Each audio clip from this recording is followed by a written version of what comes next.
Welcome to Joy of Women. This is your host, Joy Pisquera. O karon gabi una, we'll talk about mga initiatives sa ato ang mga teenagers nga puingunta nga naa sila gipangbuhat na mga unsige makapaayo sa ato ang mga schools or even for the teenagers themselves. But karon ato ang himamaton among guest for tonight.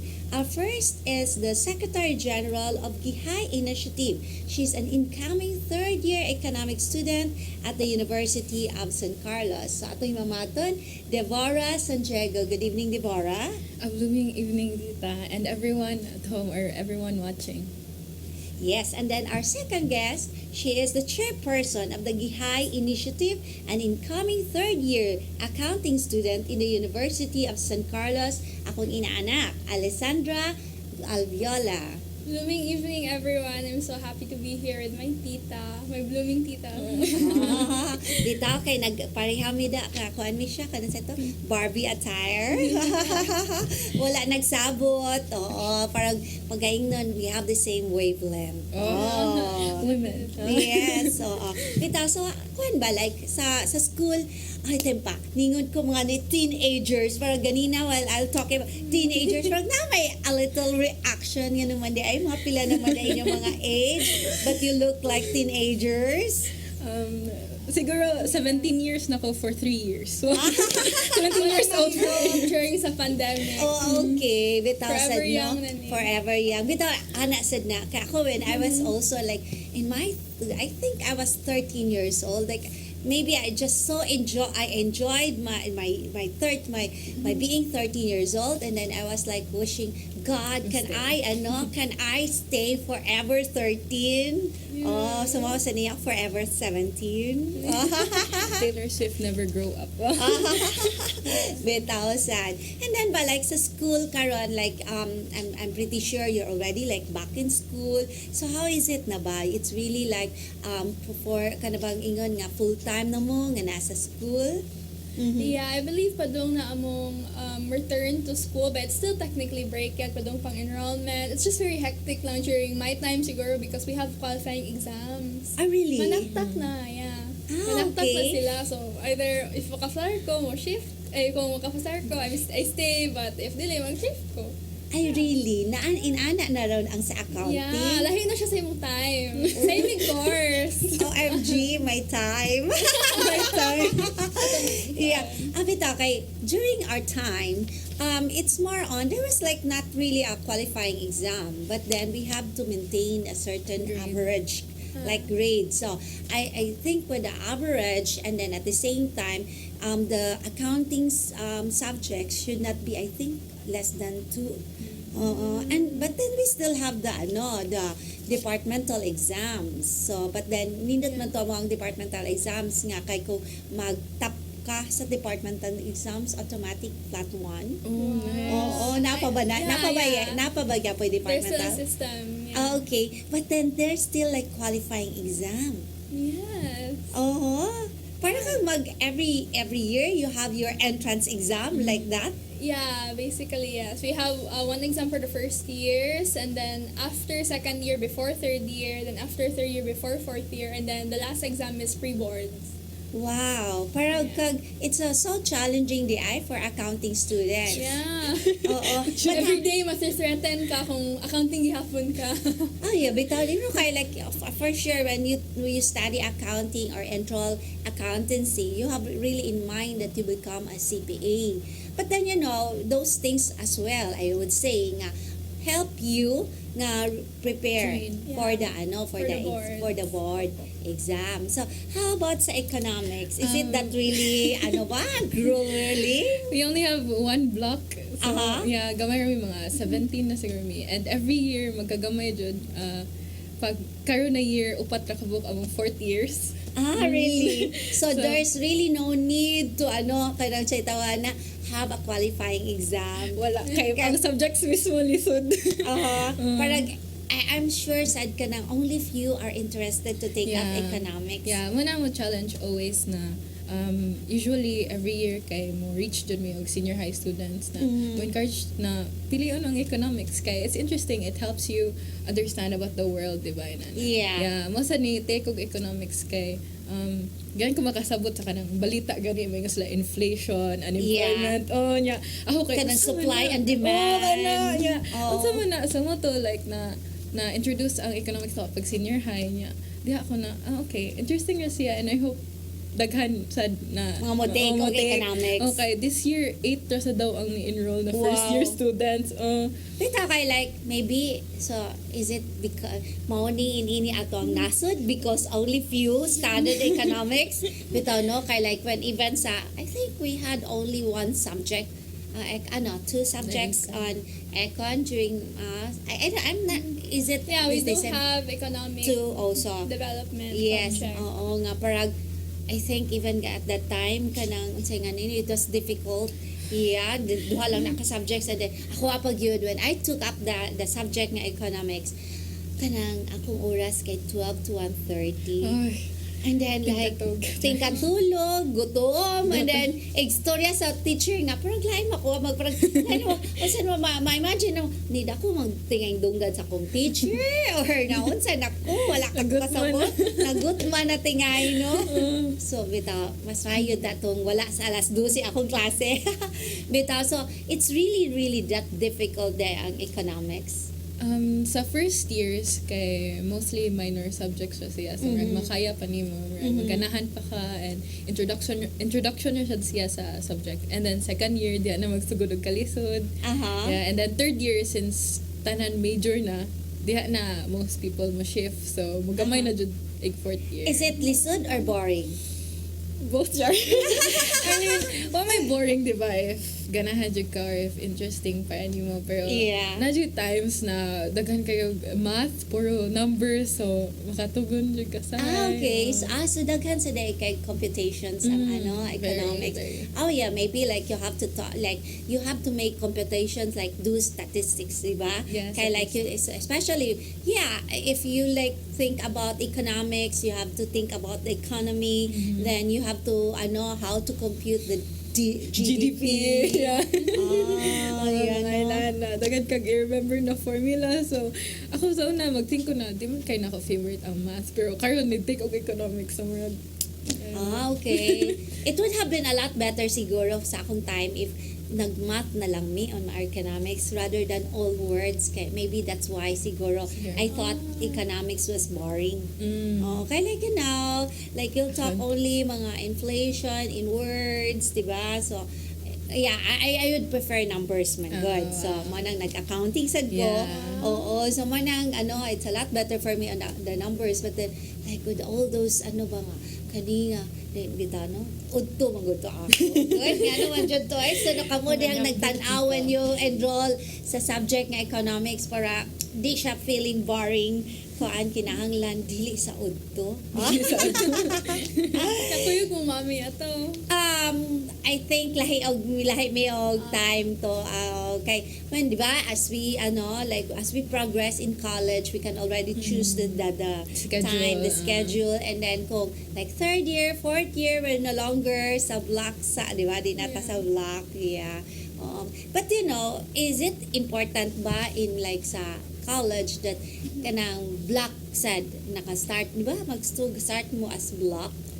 Yes, actually we have this system wherein we can choose our block. So currently I'm even still with the people nga kuyog nako since senior high school. Really? So I guess it's very fulfilling sa gatis kuyog mo ba and then you know each other's study habits, you know each other's like anang setbacks and you try to like make up na lang for it. Yeah, imong mga kuyog pa sa groupings kay imong mga gusto gyud.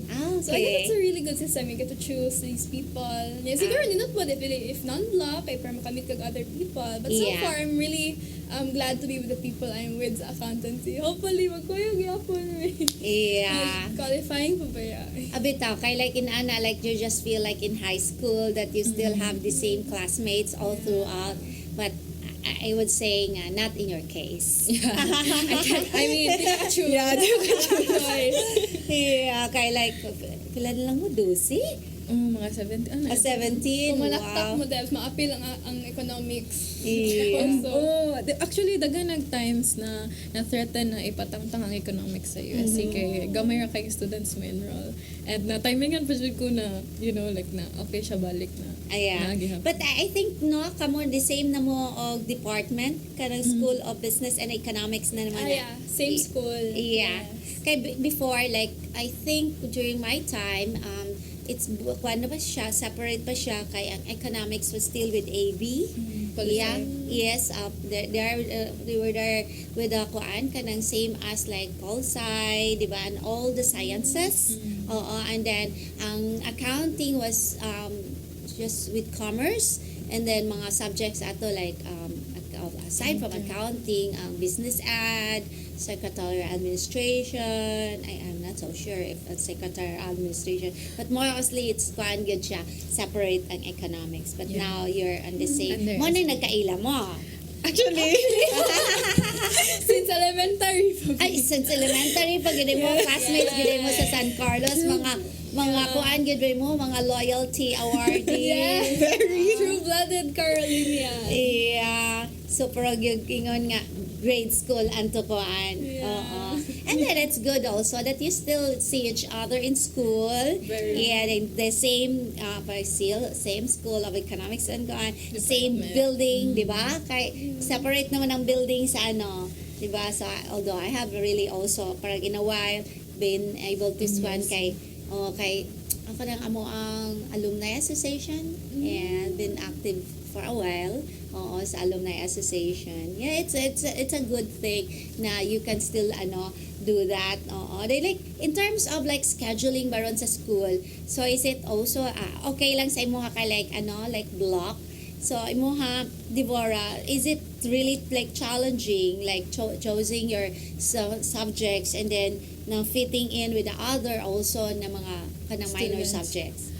sa amo kay maka-choose ka if block or non-block, but if non-block dili na ka ma-dean's lister or Oh, really? Yeah, naay ka nang marag something na dili na ka pwede ma-qualify if di ka mag-block.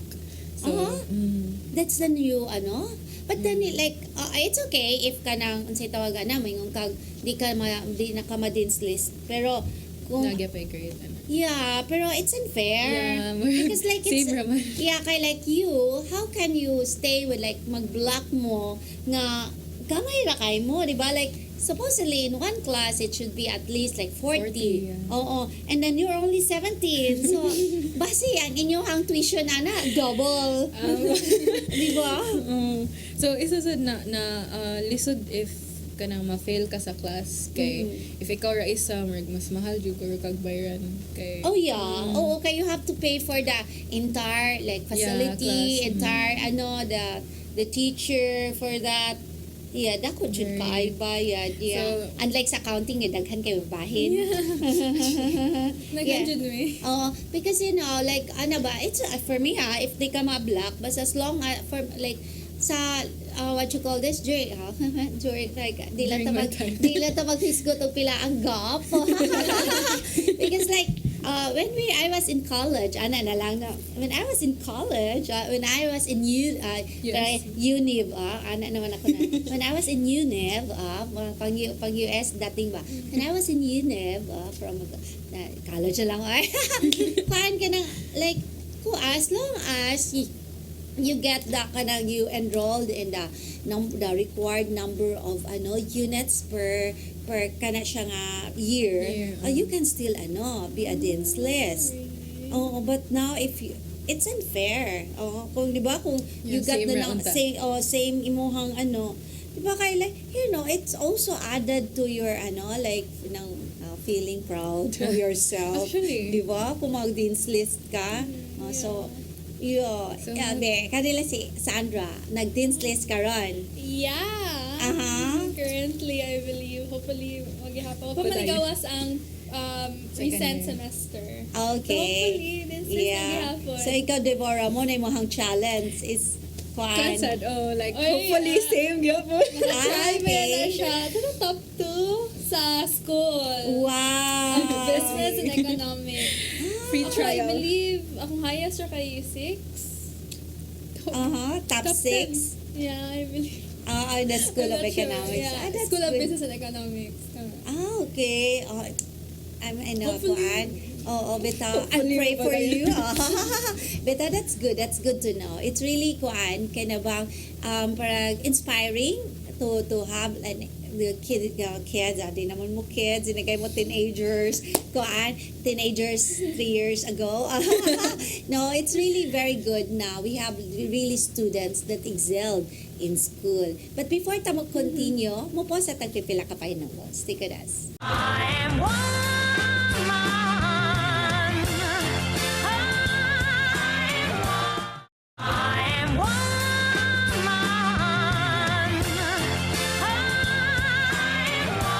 Welcome back. So, nindot ka mong discussion with our guest tonight. I'm with Alixandra Alviola and Deborah Sandiego. But ako sad ka na curious ko ining akong duha ka guest. Is it really ba kamong duha? Kay like you're vying for honors, you're vying to become like Dean's List, you've been like top 2 and top 6. Yeah. Are you all like bookish or like all your time you just concentrated on books? Like Deborah. Okay, so before when I was in high school, kay bookish jud kay ko nya mo join every now and then sa clubs. But in college, you really have to put yourself out there. So a lot of orgs will invite you to join. A lot of people will ask you to take leadership roles. So yeah, like that's when I said na like college na ko, so maybe I'll say yes like to opportunities, like say yes to unsay ihatag sa the blessing inana. So mo to naka-join ko dagan na organizations and I was in first and second year Like on sa mga organizations. ganahan ko kanang service leaning ng mga organization. So I joined our peer facilitator sa USC wherein mo help me og people na naglisod ba ron sa ACADS or just with their mental health and then I also joined STAND or Student Alliance. Sa political organization in school. So you're also like a counselor in the sa nga nini Sa student council. Yes. Kanang I help with the elections and the council. Like since STAND is not only a political party man, like I was also encouraged sa ilahang pag donation drives, may nana. And then outside school, nasa ko mga orgs. So I also have kanang the GIHAY initiative, and other than that, I also have one Sugbanon Youth, Visayan Youth Matters, and Dagan-dagan kayo. so murag pero pag sa high school, parang so concentrated in studies. Pag college, I have to grab all the opportunities. But in high school ba, if you don't mind, if I ask, did you graduate with honors? yes. Sa manimuhang I can't remember anymore, but murag na 8th ko or 7. I think ako ang 8. Ay, ikaw 8th, yeah. Then I think, basta we were both in the top 10. Yeah, in the top 10. Okay, and that's good to know. And that loyalty award. Yeah, but you were at that time, pag high school, it's really kuan ka, more on academics. Yeah, more on academics. And Yeah. then sports kamay. Okay. How about you, Sandra? Well, yeah. Actually, we do have a saying na murag, if you're very active in organizations, not just in academics, na kay BS org. Yes. Yeah, we're both technically very BS org. What do you mean by BSR? Kanang almost imong major kay mga organizations. Yeah, one of the first. So, Pero sa I know you, so when you were in high school, although you're also like very studious, but then we're also very active with mga other mga extracurricular. And then imo gi-continue karon sa college. yes. I believe, especially with GIHAY, tapos I'm also a writer sa among paper, Today's Carolinian, which is the University of San Carlos student publication. Actually, right now, nakalate na article. I'm editor. So you're a contributor in your that's good. Oh yeah, I remember also when you were in high school, like you competed in kuan, diba? Yeah. Yes, I was also editor-in-chief pag high school. Yeah. Yes, that's good. So mo nang imo sa napadayon sa imong Yeah. sa college. So in school bound sa imong mga organizations. So yeah, today I currently have the Days Carolinian. Of course, your the GIHAY Initiative, Visayan Youth Matters, and One Subuan News. Same good mixture ko ni diba? Okay. Yeah. You're not active with JPL? Actually, I used to be a batch vice chairperson. Okay. But then I found the work to siguro like tedious for me. Maybe it's not like meant for me lang. So I decided when they gave me the option to to be active again in the JPA, I just politely declined lang. Kaya I don't think it's fit for me in the moment. Okay. So you wanted to explore other mga avenues rather than just more on nga parang naka-fit in lang sad also with accounting. Yeah. Oh, okay. Ang mga members sa JP are the accounting students naman. Yeah, it's really, I admire you both because, you know, even when I was also in college, most na ako nga parang, ako agad no, mo nang siguro mo nang na-shock ko nga, kinahanglan ka mag-block. Kaya, when I was already like second year, even first year, second sem, I decided not to be like in a block because I wanted nga ang akong schedule would fit in sa ako ang gusto nga time. Kaya nagbutang gyud ko og time para sa akong organization.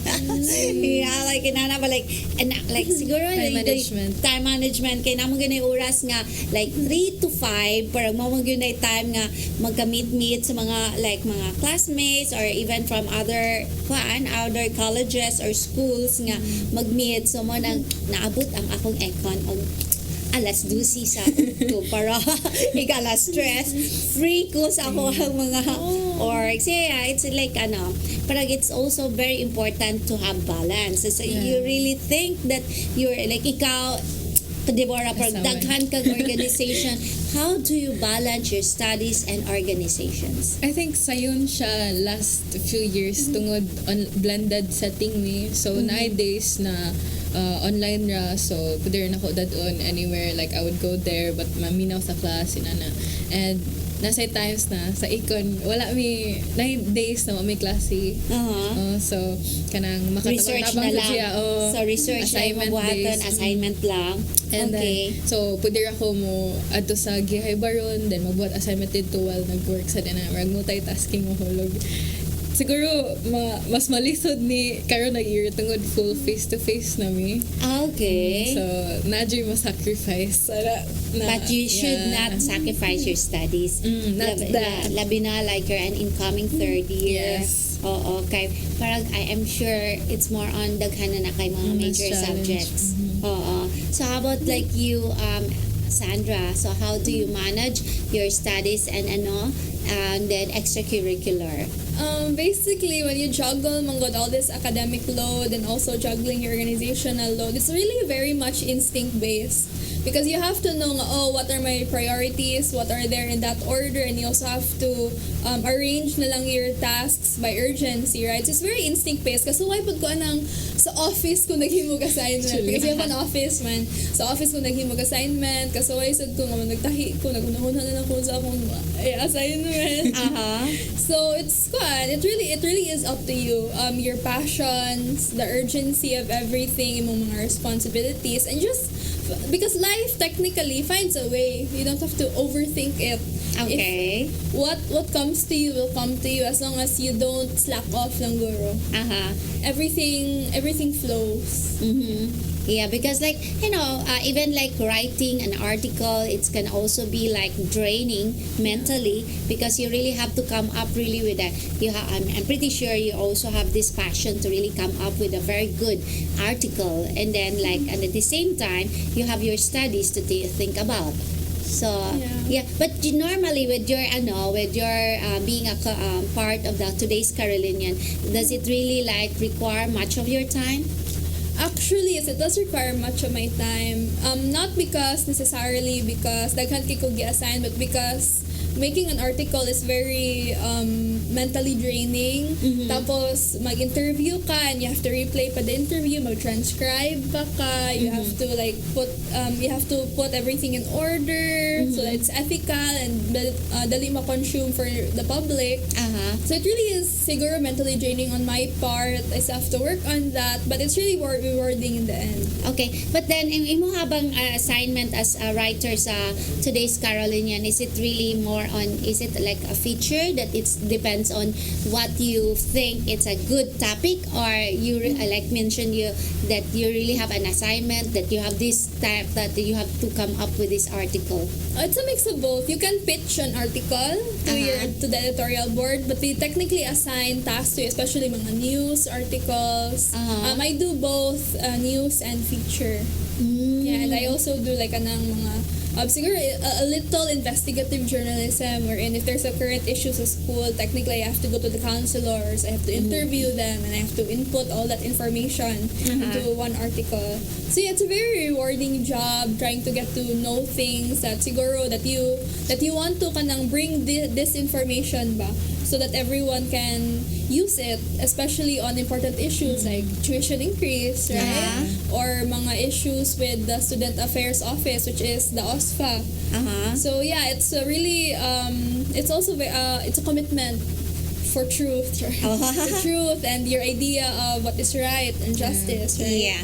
So right now, boys, like it's there's like an issue on tuition increase. Yes, mo na ang biggest issue right now. Okay. Yeah. There's an incoming tuition increase sa USC. Okay, I think also like even during our time, like there was also something like that, and in fact there were like some students na like waging some strike, disrupting school, disrupting the but you know, it's a lot. It's a good exercise. It's also a way that the students can also express. Although I'm pretty sure some of the students don't understand the value of money for now, because like most students are relying from the money from the parents. But then you also have to think that it will be an added burden to your parents. Basig ang adkwaan ang inyong allowance. Kuyaw, di ba? And then like, were you involved also in student, like school politics?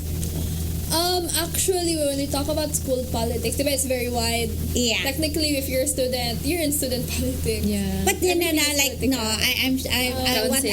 what I am referring, it's either with the student council or with the like political party, because like, diba, there are like two political parties. Trina. So aside from Stan, it's Tingog and SPP. Yeah. oh yeah, that's also Tingog.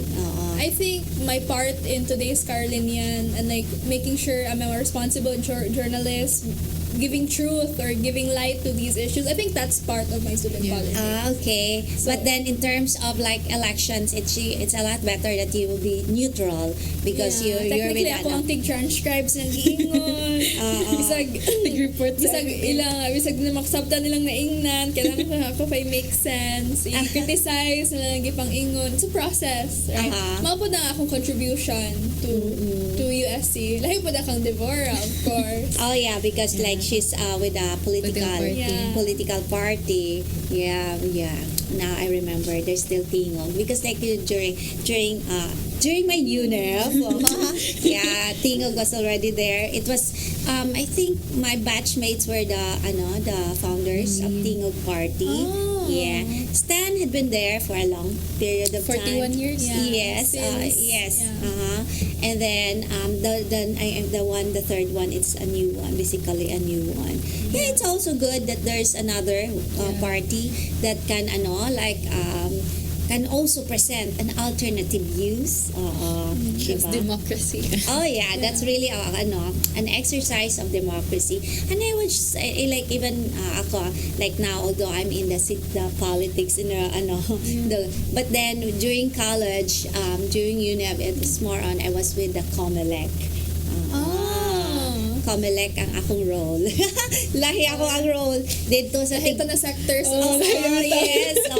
Like you're in the writer side, you're in the party. Comelec. Yes, and then I was with the Comelec. Kami magkwenta sa mga scores, sa mga yes, sa mga votes. Anyway, like talking about, like you mentioned, like, The GIHAY. the GIHAY. Yeah. It's GIHAY initiative. How did it come up? Oh, so yes, it did start with me. So basically, it was Odette, right? The aftermath of Odette, people did not have electricity, walay tubig, nag-scramble ang mga people, nag-find the basic necessities. I was one of the more privileged ones, if I could say. No, I was one of the more privileged ones. At Yana had, my older sister, had a condo with running water. Tapos, na-I scheduled na generator, so I had electricity. And naka-try ko one time, nakos Facebook niya ako rin online. I-feel gina akong pinagfull of privilege. But you felt lonely. Okay, like when you're only one, so like although you're privileged but you're lonely. Yeah. So what I had technically was all this free time. My academics was at a halt. So I had all this free time and I was looking up what I could sew because I'm an avid seamstress. I sew everything that I could think of. And I saw a tutorial on YouTube on how easy it is to make a reusable napkin. So which is basically pasador, in Bisaya. So napkin ang yun siya nga that you laba and you use and you laba.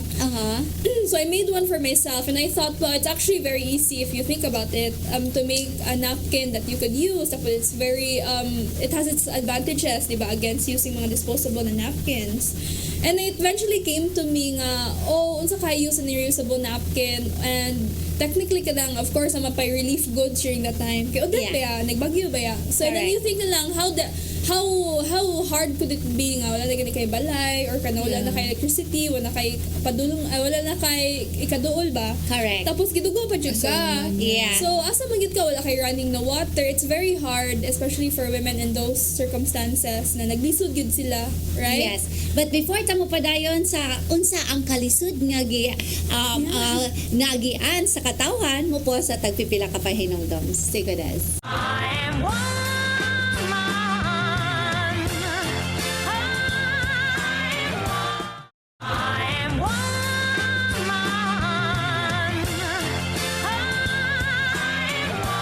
Welcome back. Nagka-interesting na good among discussion with our two lovely guests tonight, Alixandra Alviola and Devorah Santiago. But ako ba, like during sa pandemic, not only during the pandemic, during yun sa Odette, after Odette, like people really had a lot of difficulties. Naiuban, tinuod, walay suga, walay kurente, walay suga priority na. And then, kanagid walay tubig. It was really a challenge kung walay tubig. And I could remember nga, kato I was traveling from Manila to Cebu, I think days after from the pandemic, from Odette. And then, human, like I heard nga, there's really no water in Cebu. So, imagine, I bought 1 box of mineral water at the airport. O akong gipasan ang tubig. My goodness, katupag yung ko nakakuan nga ang akong pasalubong para sa Cebu. Ang tubig. My goodness. And I'm pretty sure a lot of people share that experience nga magpasan ka sa tubig. Diba? Like, nagdala ko sa ko ang gamit. Para kung Daniela, nag-roller ko. And then on the other hand, I was like tubig, usa ka box. Then di man day na inanak pagdala sa tubig nga, usa ka box. So, good. So, I'm sure daghan yun kata diri sa Subuano naka-experience ana. And then it's good thing nakahuna-huna ka, like like mingo ka bitaw kaya at that time kinsa man goy makahuna-huna sa dog palit og napkin nga mga stores ato close, di ba? Yes. And then mapugos gyud ka og gamit og something. You really have to come up with your own initiative on what's your alternative with kaning sa tawag na kaning napkin. And then also parang kung pasador ka kung cloth, it's also di sad ka problema on asa ilabay.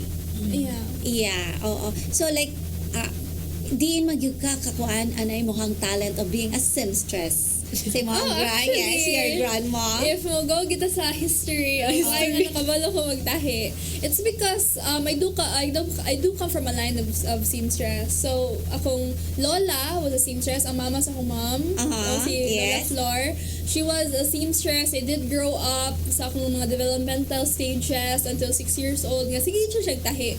So like magtanaw ko niya magtahi. Sometimes kung ganahan siya tabangan, ako tabangan sa akong makaya. So I did have this influence on me. Mga basics ng gid sa seamstressing kay I did have that in me. Tapos Okay. pila in lola nga nagtahi pod. So I guess it came very natural for me nga makaya na magtahi. It became a hobby lang yun. Pag junior high school na mo, ako ang tigtahi sa costume. Really? Props, everything. Ako yung tigtahi sa props, nakatahi kong Philippine flag. So kabaw ka mo gamit sa makina? Yeah. Oh, that's good. Yeah, tigtahi gid ko since junior high school. Then I think, pag-abot lang yun, ato na stage in pag 2022, labot lang yun ko nga, dali ka maghimog napkin, and I researched further on siguro the problems of period poverty, which is a whole other topic that we will discuss later. Like, dako gid siya nga topic. It became bigger than us, basically. Then, so I pitched this idea to Devora and another local youth organizer, Michael Quijada. I pitched it to them, let's make an organization. Let's just make these lang. It's low cost. We just have overhead lang na cost to deal with. And it's possible. And they were like, yeah, sure, let's do it. Yeah, like, yes, and then, we're big Avengers. Kaya, di ba, we are friends since elementary. So, we started this organization with friends from junior high school. And then, of course, we are a group of very competent, very talented people. So, when we joined together and we created this program, we organized, it became so big. And people were so interested in what we do. And we actually makita gid mo first hand ang among impact. Okay. Yeah. So like ano ba? Like inyo bang makita na mga sa inyong generation will use like reusable?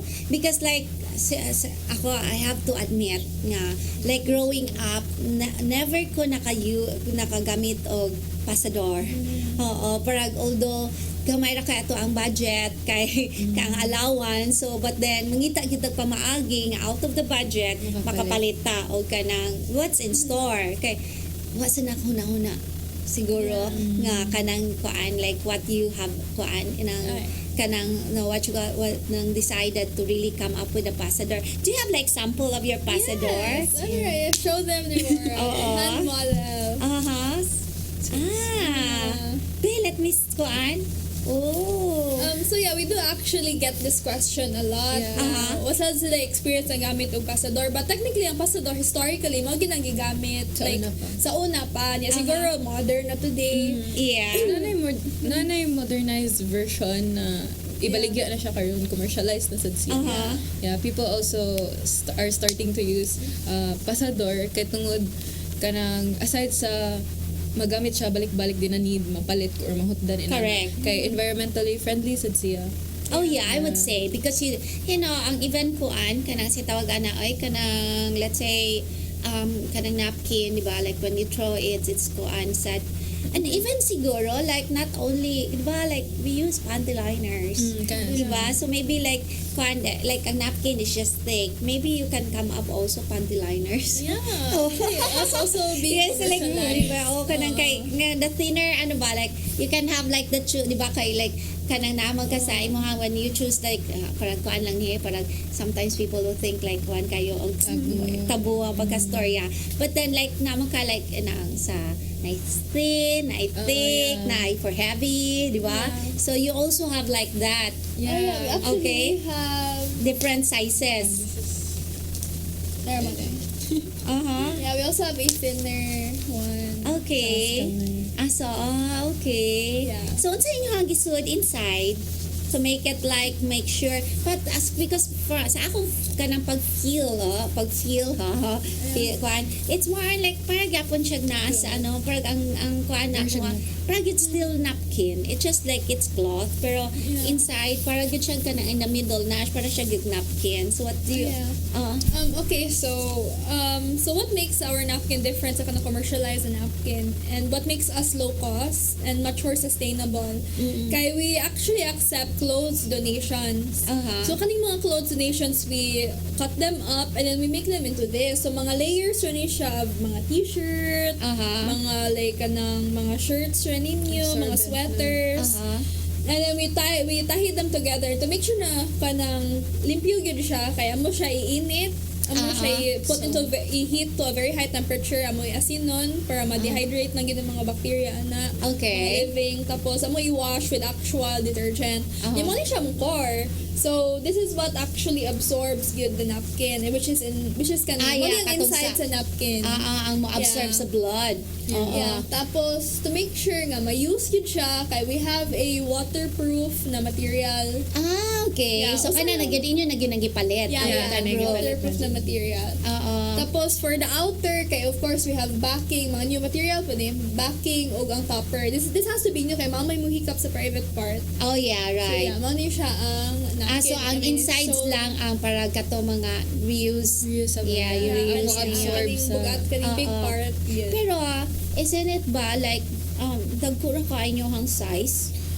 Okay, manang regular. Actually, gamian ni sila. Nag-evaluation na may Oksugod and so 3 ka community among nahatagan na. We have grade 7 students sa Ramon Duterte National High School, Sitio Pura sa Orhilio, Sitio Calma sa Tisa, and sa Ramon Duterte kay they said na kanang kuwang ra. Nasa siguro ang overnight since mga teens pa usually kay mas dakuan sila. But ang people sa community katong mga middle age, mga nanay anak kay makuangan pa sila, sila na ganahan pa sila na siguro kanang inani lang na size instead na katong kung like for example if it's probably from experience kana bang overnight this is good pero kung like kuani mo daytime use it's aside from it's okay with thick but slimmer. So I think like kung thicker ka, it's more on it's more on the absorption niya level. It's it's a suggestion. Di ba? Like pero it's an width niya, it's a little maybe siguro like on the kato mga teenagers, they would prefer the thinner. But this is really also good. And then maybe also when you can come up with another thinner version for panty shields. Panty shields ba? Kaya like, there's also like kuan man nga even if you don't have it, but then like sometimes you don't have the time to really like to change on a whole day, and then you want to feel fresh all the time. Feel fresh. So mo nang ang some people would use kanang panty shields. So kuan giday. So everything inyong cost inyong ginagi kuan ninyo as inyong sa inyong organization. Yes, through another organization that helped us go under kay ang Visayan Youth Matters. Through Visayan Youth Matters, we actually got a seed grant from the Unilove Foundation. That's good. And then from there, we use the seed grant. Unilove Foundation, they do they have ba? Are they selling napkins? No. Mostly tambal pero kanang they are murag partner sila always sa VYM na, and sila ang tighatag sa funds pero sa VYM so na tungod sister org sa VYM. Dahil nahatagan mo funding. That's good. That's good. And from there, using the seed grant, we got partnerships along the way, fundraisers. So we've been able to self-sustain for some time. But how about like your sewing machines? Currently, I have my own sewing machine that we use a lot because, singer. We also have a sewing machine that we bought using our funds. The sewing machine of your lola? Ano? We use it as an altar na actually. Okay, oo. Tapos, we have an incoming sewing machine pa to be handled, given from the Gadja, USC's, USC Council from one of their fundraisers, Gadja. Even our second sewing machine was also from USC SO subsidy. Yeah. 6K. Okay. And then you're teaching your group mates, your friends, how to use the sewing machine. Kung Yeah. ako sila kay ma-intimidate man gud sila. Oh yeah, right. Yeah, like Ako, mag-Zoom. ako even like although I know like during the pandemic I made a duster for my mom. But but what I did was only like I do it by hand. Oo, kay parang Masaya. wala pa ko'y kanang ang singanay ni ay kana ba courage kay parang ako tinuod ka parang kag ma-intimidate sa sewing machine nga parang igdagan niya ba parang Maapil ka. maapil ang imuhang kamot o ka katahi ba like morbid ka ako ang imagination na ang akong kamot maapil og ka diba sa needle. Yeah, so you're teaching them how to use it. Actually, Deborah is one of our trained seamstress. Yeah. Although sa USC kay apil siya sa for grade 4, grade 3 Alex. Sa inyo Yeah, grade six. practical arts. Oh, ano na. Then nakalimtan na then mo to nabalik na yun. Abita, but you know what, like as we grow older ba we realize that those things ba when which we were taught in elementary, like at that time nga we were thinking what's the use of this, why do we have to learn how to sew, how to like everything no, di ba, daghan ka na cross stitch ka na sa pana, crochet, everything, but then when we grow older it will come in handy. So maybe that's also nga na-utilize ninyo karon. Kaya bito, kay may mga pagkatahi, kay straight sa, no? Okay, like cutting, it's okay. Kay ang cutting, it's easy because you can do, di ba? Kay you just make kanang template. a template, then you can just like cardboard, so it's easy. But really, ang challenge is really the sewing. It's very, very good that you come up with this. And then, like, for example, for the televiewers out there nga interested to make their own, sa nila mga pasador, so how much does it cost to come up with like this? So since a lot of it, almost like 80% of it, Recycled. 90% is just recycled material. Okay. So you can just use mga t-shirt mo sa house. That you don't use Yeah, anymore? you use anymore. You tahi together. 7 to 8 Yeah, layers. there are lots of tutorials online that you can follow. And since, of course, imuhara na mga t-shirt mo, rely ra magid ka nga limpyo na, right? So, pwede rin na all rigid siya, stuff rigid na at home. Just have to find a way to sew them together. So, yeah, more na siya. So, ang kayong organization will also accept mga old clothes? Yeah, that's what we accept yun. And that's what we turn Okay. into napkin. Yeah, kay parang I'm thinking, yeah, I still have lots of like during during the pandemic I realized that I had so many like my dad, my mom, my sister and myself, we had so much kuan kanang clothes that we don't use anymore ba, and then we don't know where to Dayon, parang sometimes ba nga, hala, ma-out lang ni sila, naisunog, na calamity. But then, even the ay nga, maski no calamity, we can donate it to GIHAY initiative. But before sa tamo padayon mo po sa tagpipilakay by ng stick with us. I am woman.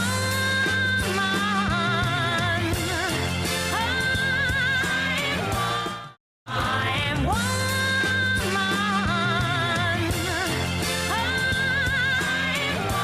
Welcome back! So, nindot kayo ang gi-share ni Sandra o ni Deborah regarding their project, kaning yung pasador. Kay parang, I'm pretty sure kamo diha, parang napukaw ang inyong interest nga, pwede yun ay nga, with your own clothes, you can really come up with something new sa what's old, himuon yung something new and still usable. So, una sa tamo padayon with our discussion, magpasalamat sa ko sa akong technical team, ang atong TOC operators, Inday Lopez, Anton Lodebesi, Auxiliaran Sugumalo, Switcher, Brian Incorporado, cameraman, Nilo Cabarles, editor, Joanne Lopez, makeup artist, Ferdy Katubay, ug sa atong set design, si Neil Ochege. And then, magpasalamat sa ko ni Tatay Dudong ug ni Nanay Dayan for always supporting our show. And then, of course, ato sang pasalamatan ato ang spiritual advisor, Archbishop Jose Palma. So, mapadayon ta sa atong discussion with Sandra and Devora, kay like inini ba sa aside from sa pag-prepare ining kanang sa tawag ana kaning paghimo ining pasador, unsa pag gyud inyong gipangbuhat nga are you selling it or you're just giving it out for free? For now, especially since we are technically a charity, kaya we do give them out lang sa as a charitable na contribution lang yun to the community for those who need it. But we don't just stop there. Whenever we distribute, we actually have menstrual health seminars. And we've actually had one women's dialogue before with them about mga women's welfare, women's rights. And I believe it's very fundamental, especially there sa mga urban poor or even sa mga rural poor, wherein these issues or this lack of health information kay dili kayo address in silang community. So a lot of them don't know how to track their menstrual cycle. A lot of them don't know how to prevent pregnancy. And to think these are the communities that are very vulnerable, that are young mag-start with family, very vulnerable na kanina lang din mga issues, tapos mga harmful na menstrual myths. Yes. So we have to debunk those issues in mga communities, and I believe through this organization we are not just like giving away mga napkins. We're telling them a necessary part of their body, a necessary piece of information about their body that they can impart with, and that they mismo do have rights. Yeah. Especially since dili kayo maabot na kanina mga information or discussion sa ilang community. Correct. I would agree with you, Sandra, na it's very important kay like, for families, seldom ra kaayo that these are like, the parents will teach you how to handle like menstruation, why you nga mag-menstruation ka. There's really no, like, especially kung ang child is, kanang doesn't really talk about it, and then a parent nga busy kayo nga don't ask the children. And what is very important is really kanang yung proper hygiene, because like when you have like good proper hygiene, it's also like kanang maaway ka for diseases. Like naiuban nga kanang mingon ta nga nagkasakit sila maybe like cancer or unsa nga nagka-bacteria because also of lack of proper hygiene. So it's really good that you come up it also. And then nindot sad kayo nga when you talk about like kaning early pregnancy kaning mga kuan, it's good nga ang mga speakers nato like as young as you. Okay, it's makakuan sad sila na things are better if you are not you don't have children at a young age. During our very first distribution, our audience was grade 7 students in Ramon Duterte National High School, and you can really see na naadyo gap sa information when it comes to our bodies kay most nila wa kay bawo nganong dugon ta wa na tudluan jud kung unsay buhaton if dugon ka. Correct. And then natoy sa among open forum naadyo ni ask na student na nganong dili ka dugon kung buntis ka.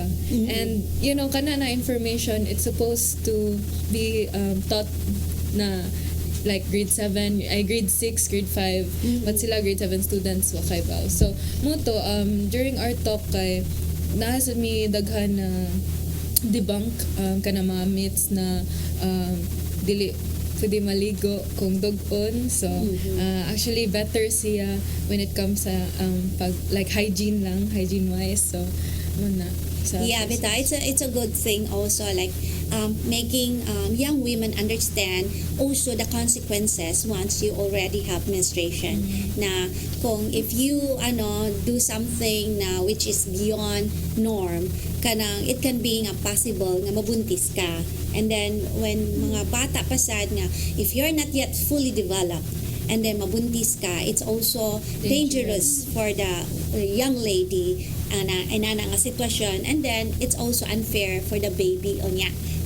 Okay. Of course, there are some also nga like malnourished and those things. But then gamay na lang gud kay tag-oras. So I'm pretty sure ang mga televiewers also wanted ka more information about your activities. So mga yung mensahe sa ato ang guest first, sa Secretary General of the GIHAY Initiative, Deborah San Diego. I encourage everyone to normalize talking about your health or just about menstruation. Kay it's a natural body process and dili dapat liability ang mababay or muna. And also, if na may extra clothes or any extra, pwede ninyo ma-donate. And you can also visit us in our social media accounts, the GIHAY Initiative. Yes, and then ato asang pangayog mensahe ang chairperson of the GIHAY Initiative, Alixandra Alviola. My message for everyone is that you are capable. Technically, we are capable. And if you see a problem in your community, you are so capable of researching more about it and finding ways wherein you can contribute to these communities, especially here in the GIHAY Initiative, even through your small donations such as clothes or even monetarily. You can help us in our cause to end poverty and its effects or setbacks for women in poverty.